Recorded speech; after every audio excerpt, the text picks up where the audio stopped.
Farah Morali. We begin with the story that Canadians are talking about coast to coast tonight. After nearly a decade as Prime Minister of this country, Justin Trudeau says he is stepping down. That announcement made this morning outside Rideau Hall. Trudeau says he will resign as Prime Minister and head of the Liberal Party once a new leader is chosen. Ashley Burke has a story from Ottawa. A major moment in Canadian history. Last night over dinner, I told my kids about the decision that I'm sharing with you today.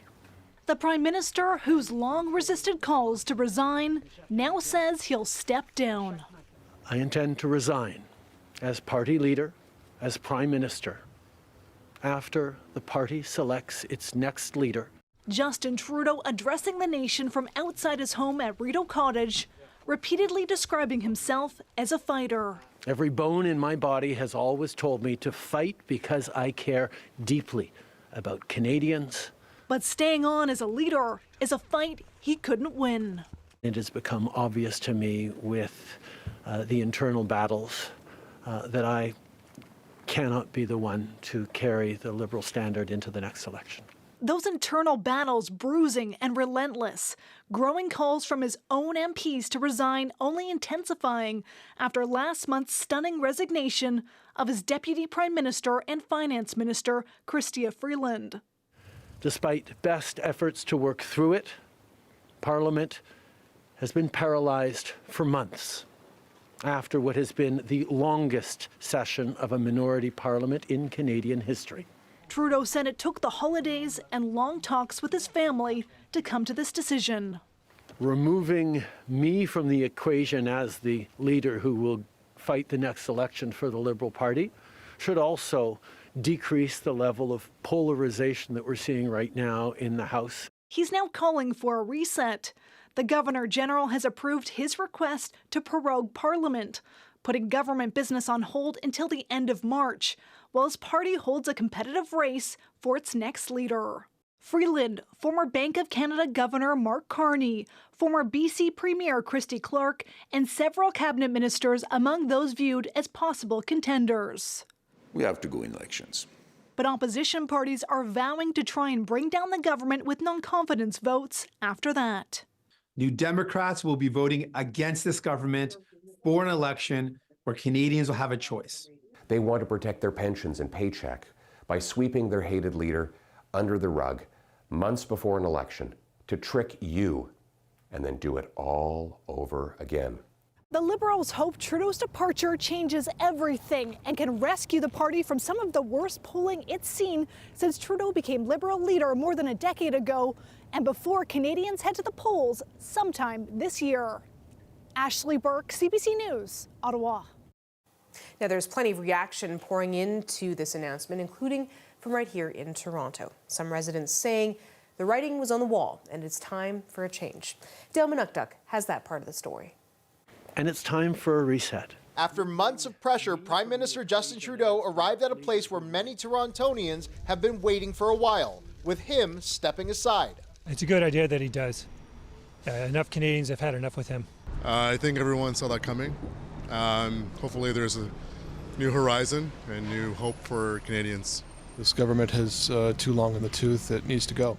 Trudeau's leadership was sent into a tailspin after University Rosedale MP Chrystia Freeland resigned from cabinet, citing differences with Trudeau on how Canada should move forward. She's certainly a major part of it, but I think if it was just her, that wouldn't have been the case. I think there must be, there is, as we've heard, a lot less support for him than I think he had hoped. That lack of support coming from all corners of Toronto's Liberal Party, many MPs publicly calling for the Prime Minister to step down. My supporters were very clear that they wanted me to be more public and to make a statement that would perhaps get to the ears more profoundly from the people around Mr. Trudeau and to Mr. Trudeau himself, and they felt some pressure had to be exerted. Conservative Toronto MP Don Stewart, who won the Toronto St. Paul's by-election last summer, a riding which had been a Liberal stronghold for 3 decades, posting to social media, "We started this, let's bring it home." Residents in his Midtown riding had mixed reactions to the Trudeau news. How would you describe Justin Trudeau's time in office? I feel like it was very bad. I feel like I couldn't have been any worse. And you can see that from the economy. You can see that overall the dollar dropping so much. And it's not like I'm wealthy, but he's cost me a lot of money. With Bill C-61, he's cost me money. With the new capital gains, he's going to cost me a lot of money for a farm that I have to sell. He was able to accomplish a lot, whether it be child care and child poverty and the Canadian dental plan and pharmacare. Really relevant stuff. I really appreciated what he did for the environment, and he's a very open leader who supports like the LGBTQ community, and I think he did make a lot of progress, but 3 terms is a lot for one person. Meanwhile, Toronto Mayor Olivia Chow issuing a brief statement thanking Trudeau for his decade-plus career in public service, going on to write, "As leadership changes occur in Ottawa, I will stay focused on building more homes, feeding more kids, and getting Toronto moving." Dale Manukduk, CBC News, Toronto. The ripple effects of Justin Trudeau's resignation are being felt at Queen's Park as well. Some political analysts say it could play a key role in Doug Ford's potential decision to hold an early provincial election. But the Premier isn't saying much about that possibility. Sean Jeffords has more. I intend to resign as party leader, as Prime Minister, after the party selects its next leader through a robust, nationwide, competitive process. Prime Minister Justin Trudeau resigning, a political departure in Ottawa that will have major implications for Ontario politics. Hours later, Premier Doug Ford responded, urging the Prime Minister to continue to focus his remaining months in office on U.S. President-elect Donald Trump's tariff threats. We need the Prime Minister to continue doing his job. Prorogation doesn't mean vacation. But Ford's own political future could be at a crossroads. Rumors he'll call an early provincial vote continue to swirl. And the Premier was repeatedly asked whether Trudeau's departure means Ontario could be headed to the polls soon, refusing to say. He's focused on the possible trade war, he says. Well, I can tell you, my eye hasn't been taken off the ball for a second here. That's exactly. But some political analysts think that Trudeau's long goodbye and low approval ratings could help Doug Ford. It does narrow the timeline to get out ahead of the possible fall of the federal government in March. They're more ready for an election than they're... This progressive conservative campaigner says. It would very much benefit Doug Ford to go while Justin Trudeau is still on TV as the Prime Minister of Canada every day. Would also very much benefit Doug Ford to go while the Liberals are still clinging to what remains of the Trudeau climate policy, in particular the carbon tax. I suspect that will be a casualty of the Liberal leadership as it winds into high gear. His resignation comes... This Liberal strategist says he expects Trudeau's departure won't change much when it comes to the PC's decision. There's a place where it's all happening. The province has been spending millions for months on advertising that has a campaign tone to it. I think an Ontario election call in February for a vote in March, give or take a week or two on either side, is all but certain at this point. NDP strategist Kim Wright says regardless of the Prime Minister's decision and the tariff threat, the Premier will have to run on his own record. It's very easy to be Captain Canada. It is much harder to run on your own personal record when people are still stranded in hallways, in hospitals, that they can't get family doctors, that our schools are crumbling. Those are very much at the Premier of the province of Ontario's feet. The Prime Minister. In the end, Ford urged Trudeau to hold a new meeting with the premiers, and he continues to push for a personal sit-down with Trump ahead of his inauguration later this month. Sean Jeffords, CBC News, Toronto. Now to political news south of the border. Donald Trump's victory is now official. U.S. lawmakers have certified the results of the 2024 presidential election, paving the way for his return to the White House. The peaceful transfer of power was a stark contrast to 4 years ago, when some of his supporters stormed Capitol Hill to try and stop Joe Biden's election win from being certified. Katie Simpson has more. Washington, D.C. is unusually quiet for such an important day. And as you can see, part of the reason why, it's been decked by a snowstorm. A winter weather emergency has been declared. Much of D.C. has been shut down with a few exceptions, and that includes Capitol Hill, where lawmakers certified the results of the 2024 presidential election. It was very routine, very orderly, as these things typically are. At times, there were moments that seemed somewhat uncomfortable, as the entire procedure is led by the vice president. Essentially, Kamala Harris had to stand there and certify her own election loss. Donald J. Trump of the state of Florida has received 312 votes.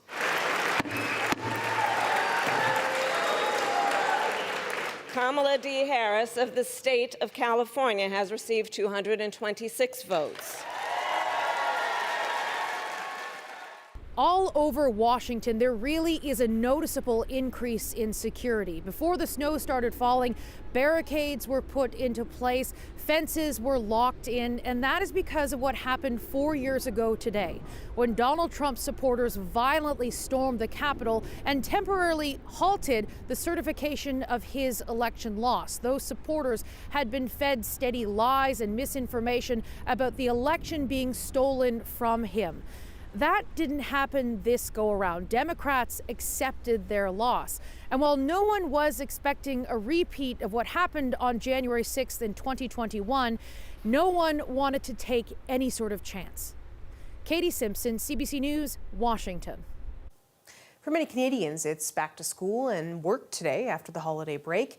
For the nearly 50,000 employees of Amazon in this country, it also means a return to full-time work in the office. It's not the only employer ending hybrid arrangements this year.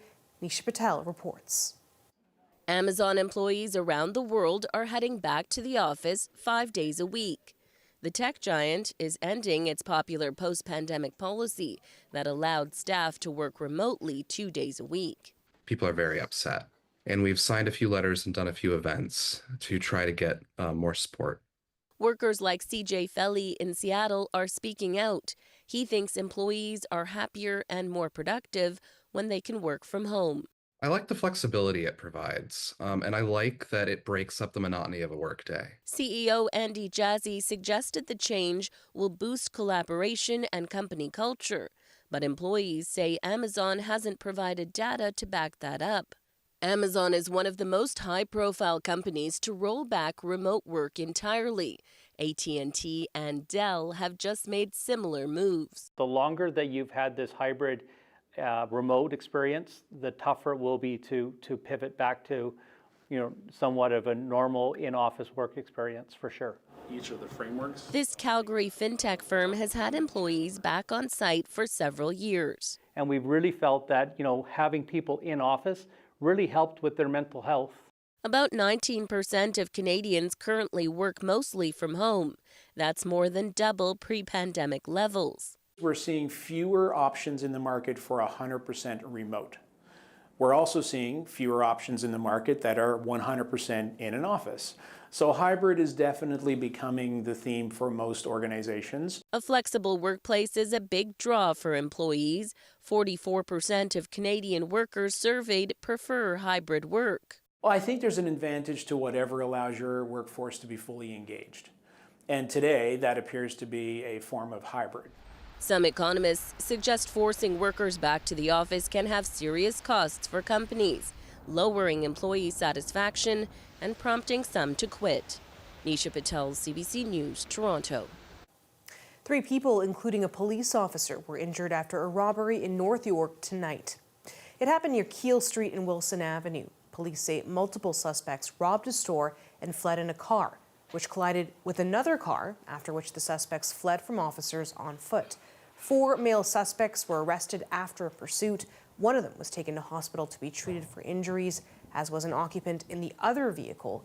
An officer sustained a lower leg injury and was treated on scene. And police in Oakville are investigating a fire that broke out at a vacant church. Crews were called to the scene at Bronte Road and Rebecca Street around 11:40 this morning. Police say one person is in custody in relation to the incident, but aren't yet saying what charges they're facing. No one was hurt. Welcome back. Some good news for renters in the GTA. For the past year, there has been a downward trend when it comes to prices. As Greg Ross tells us, condos and apartments in Toronto are renting for hundreds of dollars less per month right now compared to this time last year. Well, it's definitely slower. Errol Pollock-Pillay is a real estate agent who represents dozens of clients with rental income properties in Toronto. He says many have lowered their asking prices to avoid having units stay on the market for extended periods of time. The prices have come down, anywhere from $200 to $400 per unit. He says renters now have leverage they haven't seen in several years. The tenants who are moving in are asking for more things like new paint jobs or certain appliances be changed and things like that. Rental prices are down right across the GTA, but Toronto saw the biggest decreases in rent in 2024. A one-bedroom apartment in Toronto is about 8.5% less than what it was from this time last year, and a two-bedroom apartment is now over 10% less than it was at this time last year. Giacomo Lattis with Rentals.ca says there are a number of key factors that have contributed to the decreases, including an influx of rental properties. We've also seen in Toronto specifically a ton of new condos come into the market that were made to sell, but now they're not selling for a variety of reasons. So what these developers are doing to recoup their losses is they're now renting these condos.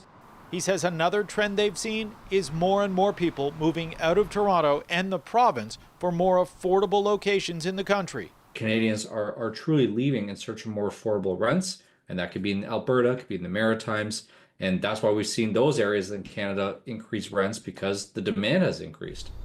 Lattis expects the trend in Ontario to continue, at least for the early part of 2025. Rents in Ontario are still 20 to 25% higher than they were when COVID started.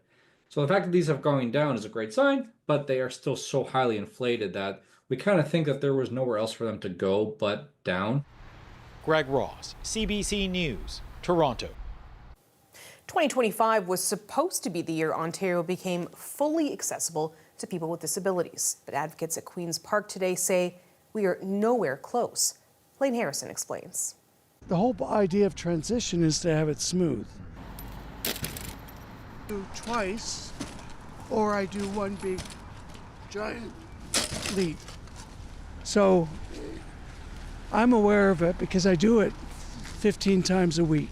Brian Ellison is one of several disability advocates at Queen's Park today who criticized the province for missing its deadline to make Ontario accessible, which was supposed to happen by 2025, after the Accessibility for Ontarians with Disabilities Act was voted through in 2005. This legislation, David Lepofsky was part of that original fight and was back today.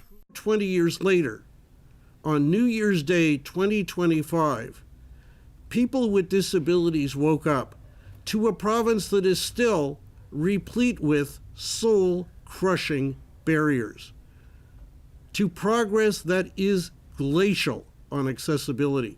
The government has the obligation to lead Ontario to become an accessible province as soon after that legislative deadline as possible. The legislation was supposed to create accessibility standards for nearly every aspect of society, but critics say the province won't enforce them. We don't believe in punishment, but we believe in education.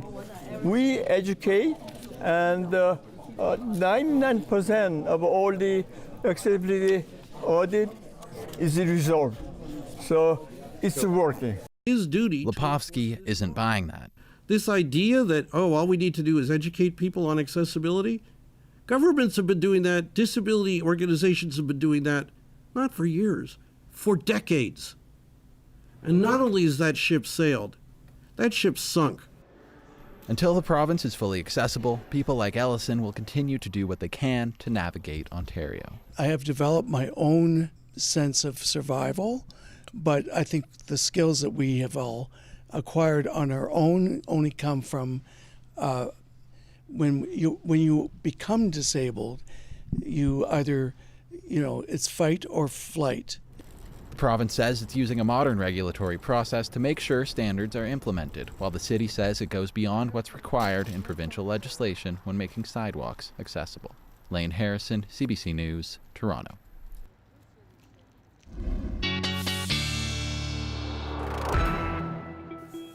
Colette is here with a look at the forecast. Colette, these sub-zero temperatures sticking around for a little while. Yeah, they are. You know, I was walking my dog early this morning, Farah, and I passed some other dog walkers, and just as they were parting, and the one yelling to the other, well, at least we're one day closer to summer. I like that optimism. Yes, I like that kind of optimism, right? If this isn't for you, perhaps you're not a winter weather or sport enthusiast. Well, we're one day closer to summer. Also, hey, each day we're getting more daylight. Our days are getting longer. So there's those positive things to think about. But you also have to, of course, deal with the conditions that we have. So just taking a look at from today, the daytime highs, some of those chillier numbers towards Kingston and the nation's capital, and certainly Barrie at -10. And then there's the winds. We have to factor those in as well. And if we look ahead, we're going to keep dealing with this northwesterly flow and pretty strong winds. They're not as strong overnight tonight, but tomorrow it is going to be a breezy day, and that makes it feel even chillier because we have to deal with those wind chills. If we look at that upper air pattern, because maybe you're wondering, when is this going to break? Well, I am going to get to when we'll see some improvement, but it's not in the next few days. We can kind of see that trough behind that system that really hit the U.S. Central Plains over towards the mid-Atlantic quite hard, and behind that, we get that trough pushing through. We get a bit of ridging coming towards us towards the end of the week, and it's really then, once we get towards Friday, where that temperature starts to pop up again. But there'll be another trough kind of moving in, and that's going to give us some perhaps light snow, likely very, very low accumulations, but that's all the way towards next Saturday. Let's deal with the short term, that system moving away from the Atlantic seaboard, but those winds that I was just talking about still giving highly localized, but certain areas some lake effect, like around London, and that lake effect snow is going to come back towards Collingwood. Blue Mountain's going to have some nice snow, more accumulations, 10 to 20 centimeters towards Barrie as well, and then back towards London again. Otherwise, in between there, lots of areas actually will get into some sunshine, so that will be nice to see. There are those few pockets with more significant accumulation. That's kind of as we go through Wednesday, then that dies off, that lake effect through by about Thursday. Overnight tonight, yeah, those temperatures kind of nearly steady. If anything, by morning coming up a bit, but that -10 feeling like -18. And then tomorrow afternoon, we're talking about a high of -4 for Toronto. Some flurries in the afternoon, but Farah, we might get a bit of sunshine in those morning hours. Good hope. All right, thanks so much, Colette. You're That is our show for you tonight. Thank you so much for watching. I'm Farah Morali. Have a great night.